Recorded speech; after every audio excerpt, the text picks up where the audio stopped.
Let's take a look at some of the slate of games that are happening this weekend. We're going to go ahead and make our picks for you. Let's start with Kansas City Current versus Angel City FC. They're kicking things off on Friday at 8 p.m. Eastern. Lisa, who you got in this one? So this game is on CBS Sports Network. It's in Kansas City. We'll have JP, Allie on the call. We'll have Allie Trost giving her a shout out. She'll be on the sidelines. She's a buddy of mine in Kansas City. So big game, big energy for these two sides. So between Kansas City and Kansas City, Current and Angel City, this matchup is huge, but home field advantage, I give it to Kansas City in this one, like point blank. I'm gonna stick with that and go with that. The run that Kansas City has been on in the recent form that they're in is just truly fantastic. They're on 10 games undefeated. They've won 4 of their last 5. They're just on a bit of a run. Meanwhile, Angel City, yes, they're coming off of a win over Chicago, that 1-0 win last weekend, but they've slowly dropped in the standings week in and week out. And I just don't see Kansas City dropping this big time network game at home against Angel City. This will be a huge game. But because there's only 4 matches this weekend, everyone should just watch all of them. But definitely tune into this one because this will be a really good game. I'm with you. I'm going with Kansas City Current in this one as well. I think at this point in the season, you take a look at the teams in front of you, sort of the records of performances that they've been putting together.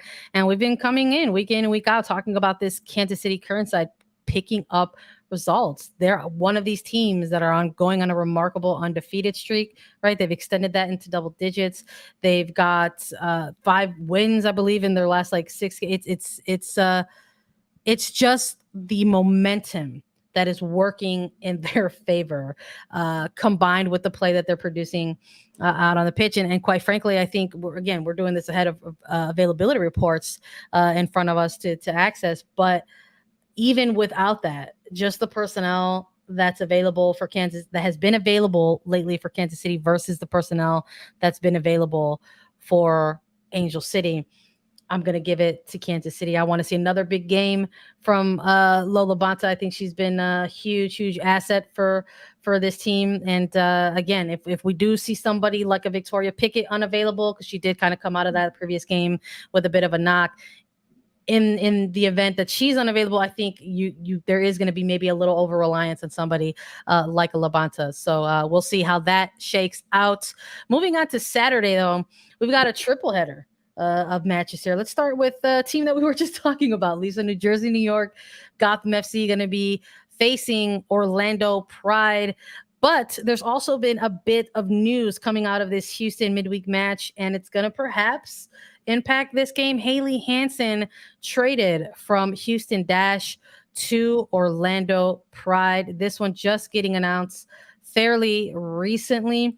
Orlando Pride receiving Hansen, obviously, and then Houston will be getting $75,000 in allocation money, as well as a 2023 NWSL draft second round pick. So let's maybe talk about how this could possibly impact this game. What do you think? Do you think, is it too early? Is this trade too recent to have somebody like Hansen have an impact on this pitch? And also give me your pick, Lisa. Who you going with this one? Well, we have to remember that Orlando also just traded with OL Reign for Allie Watt. So they've now acquired Watt, a forward, and Hansen, 2 players that haven't been seeing significant time at their old clubs, right? Allie Watt was getting in and out of games. Haley Hansen has kind of fallen off the ship a little bit with Houston, with Juan Carlos Samaros stepping into the role. So we talked about it with Allie Watt. Huge moment for her. I think this is going to advance her career going to Orlando. I think similar could be said about Haley Hansen. This is a great move for her as someone who could potentially see a lot more playing time at a team like Orlando. Will she play this weekend? hey, I wouldn't put it past Seb Hines. Like, why not? As this trade happens, she's got a couple days of training to travel to Philadelphia, because this game for Gotham Orlando is being played at Subaru Park in Philadelphia. So it will be a home game for Gotham, but not at Red Bull Arena. And when we look at this Orlando side, I've just been really impressed with what they've been able to do and almost play spoiler these last few weeks in the NWSL. They're coming off of 5 games undefeated, 2 wins in their last 5, a slew of ties in the middle there. But a player like Herrera, the rookie out of Penn State, the forward, has grown with confidence every time she steps on the pitch for Orlando. She sends crosses in. She led Orlando in their last 2 games. 2 games she started, played 90 minutes, led them in crosses into the box, led them in entries into the final third, led them also in pass completion. So Carrie Bello, a player definitely to keep an eye on in this match. And with Gotham, as we just said, they're now without Margaret Purse heading into this match. At least they know that.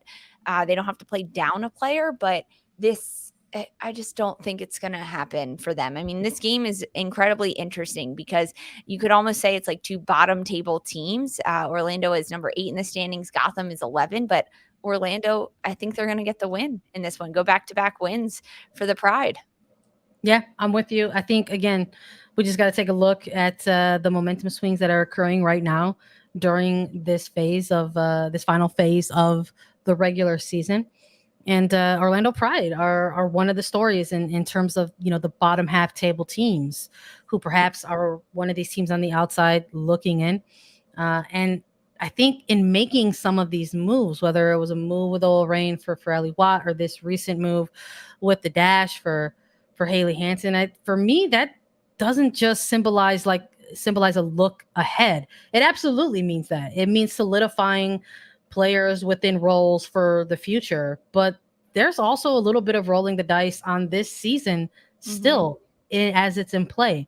So perhaps we will get to see these players make an impact in some capacity.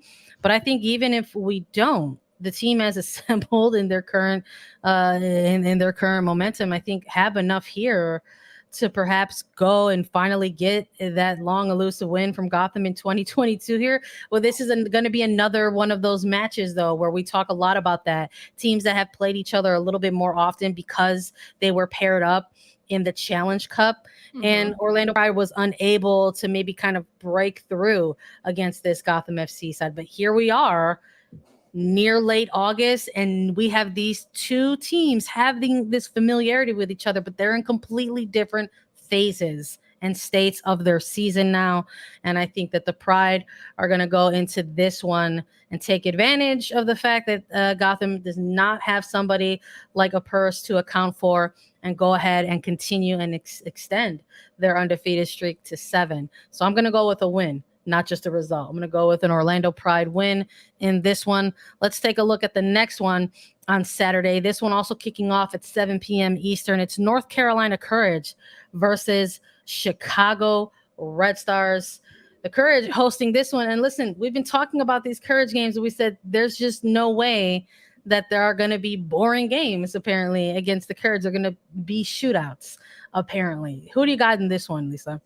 So this match is very interesting because North Carolina has not won a game in 6 games. They have picked up points on ties, but they haven't won since they played way back in June, and that was just way too long ago. But they've scored so many goals. That's like the craziest thing about it. They've scored 3 goals in their last 3 games, 2 the game before that. So they're coming off of 9 goals in their last 3 games.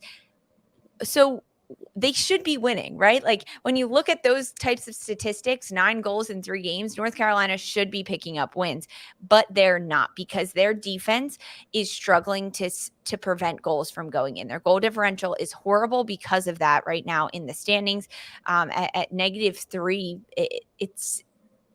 They could be so much more considering how many goals they've scored on the season at 23.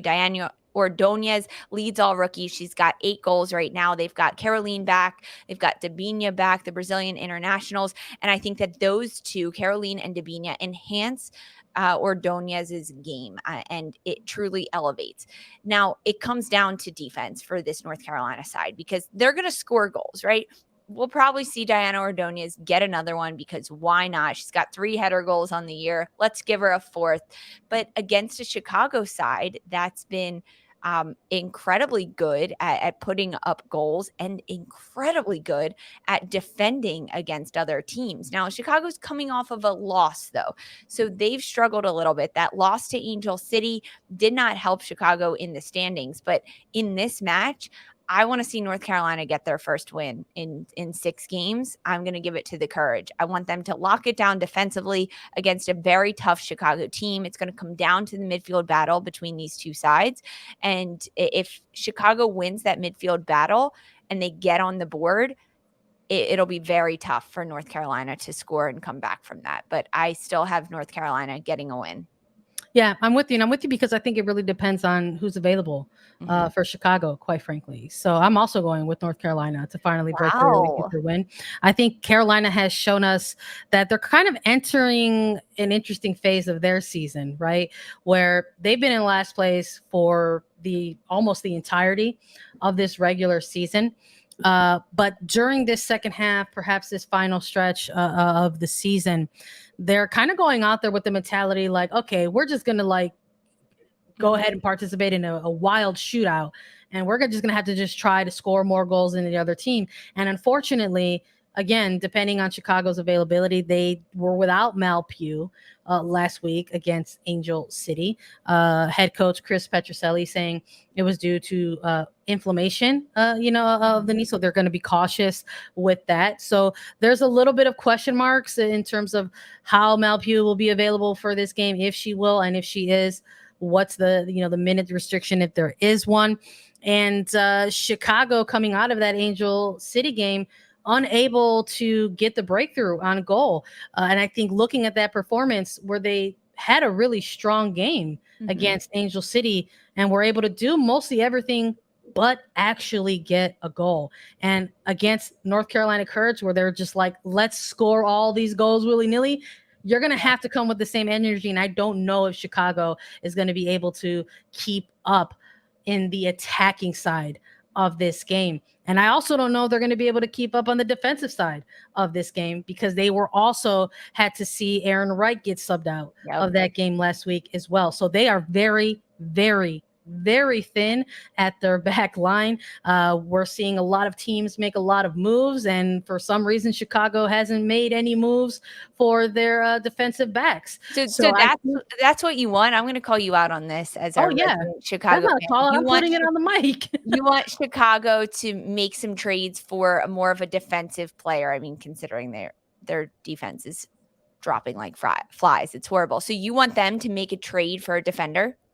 If they're not able to do a trade, they have to try to figure something else out. It's not, they're very, very thin at back line right now. And I think the answer was going to be Aaron Wright, but there's a little bit of unknowns right now in terms of her availability moving forward after coming out of that Angel City match. So we'll see. I think that you have a team that has been able to navigate this season pretty well. But like most teams during this time of the season, you have teams that'll rise and teams that'll fall. And we're seeing that with Chicago. We're seeing that with San Diego.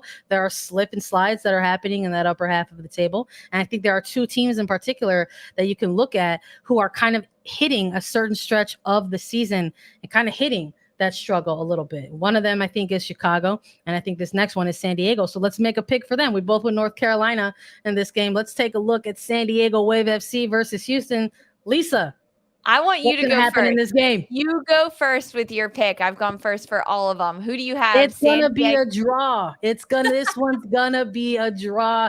You've got Houston Dash coming off of a midweek match, and thank goodness they got those 3 points because I don't know if they're gonna be able to get them on a quick turnaround against a San Diego Wave FC side that are probably maybe hitting the point where they want to get.